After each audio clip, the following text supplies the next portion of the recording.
It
started. No, this is it. This is it. Oh, you're here now. It's here.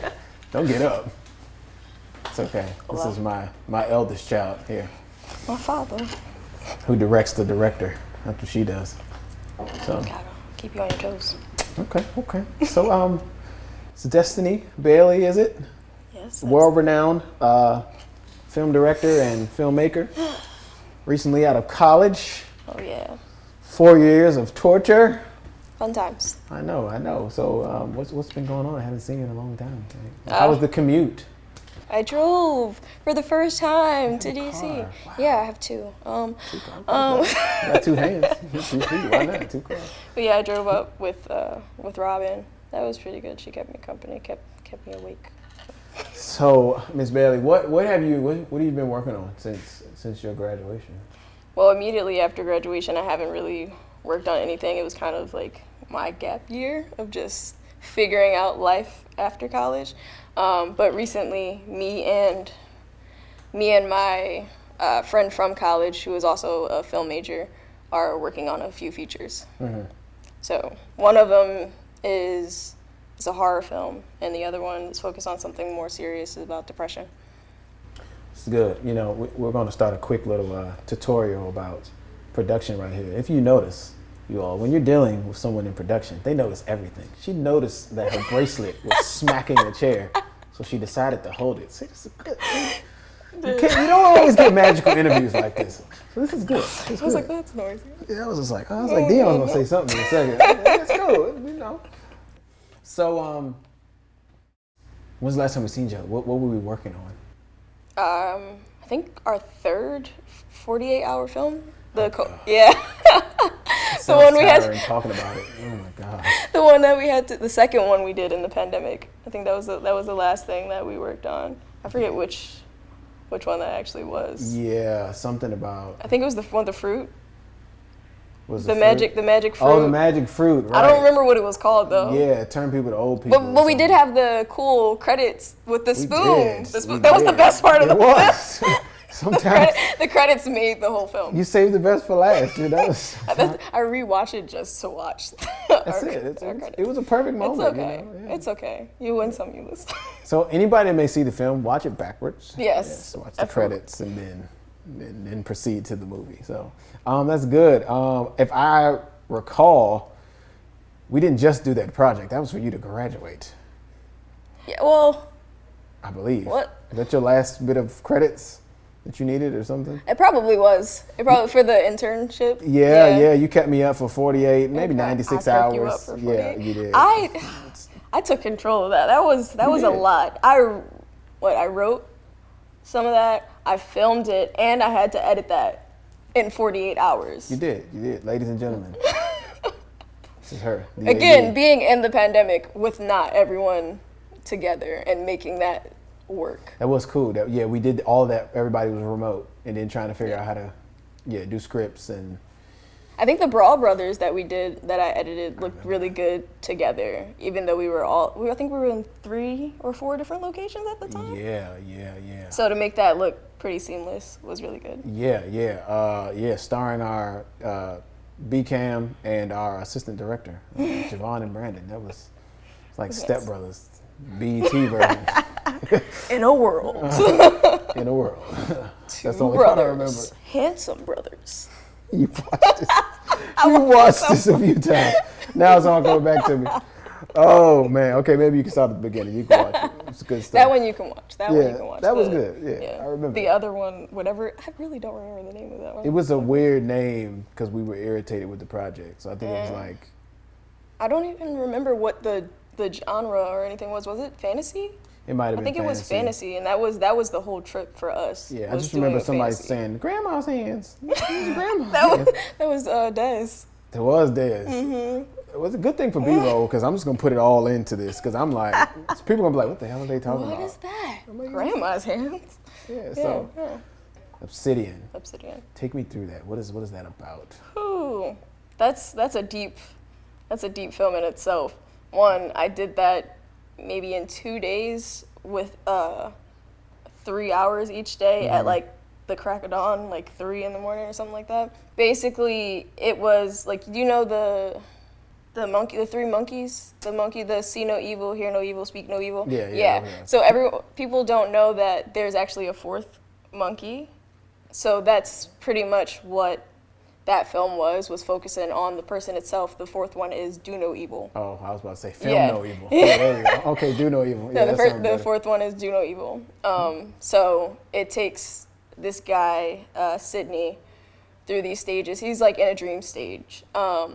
And he's been going through some stuff and I guess not the right things. It doesn't really speak exactly. You kind of use your imagination to figure out stuff.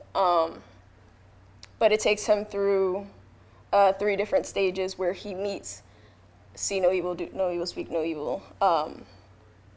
And they're all himself.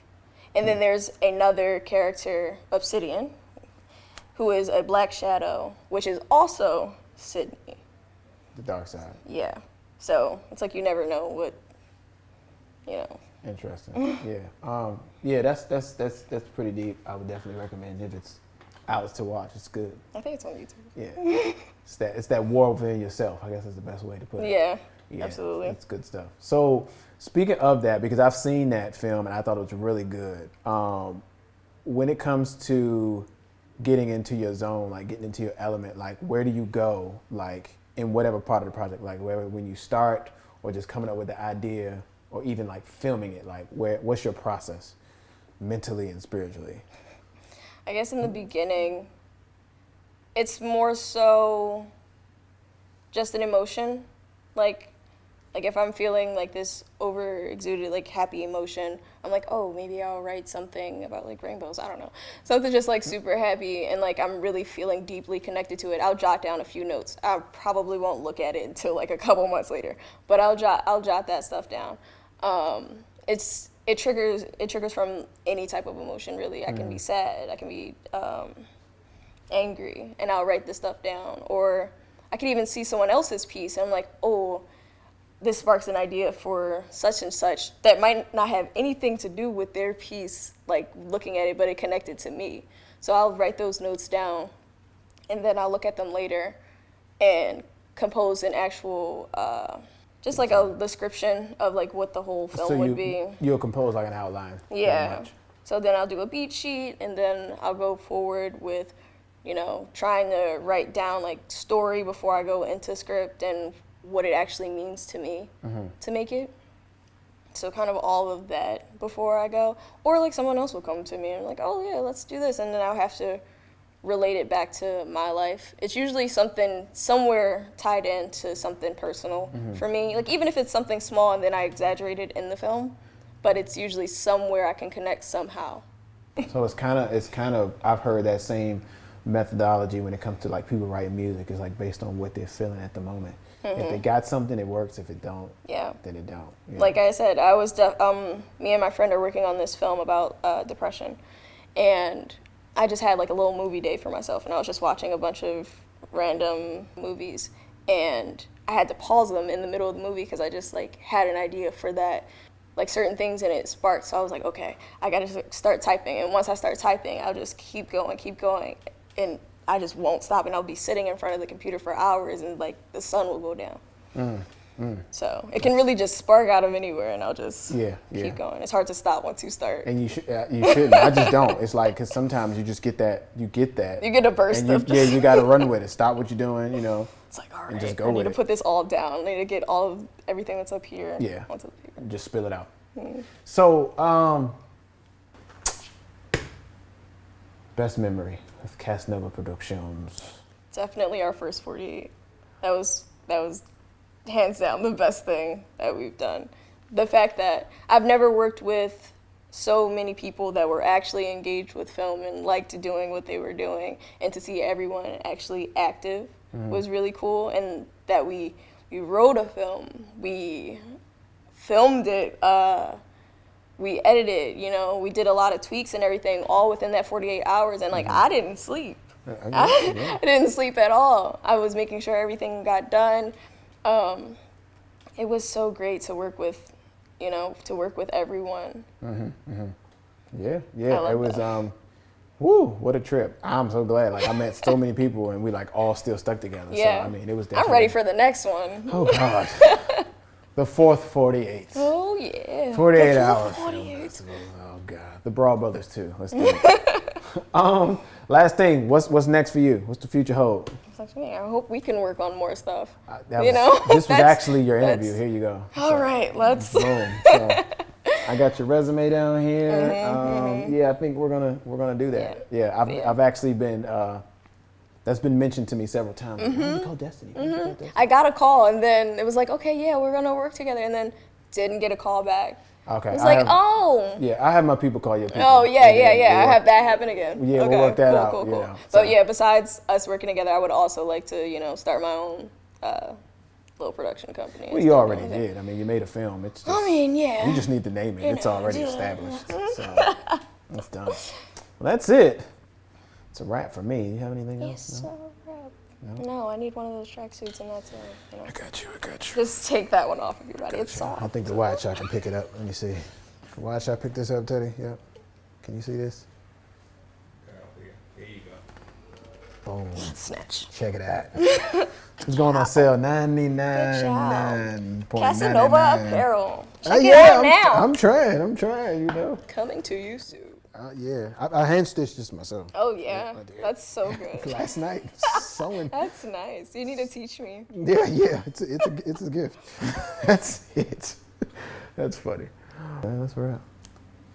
I'm not gonna yell cut because I'm the talent. I'm not the director. So.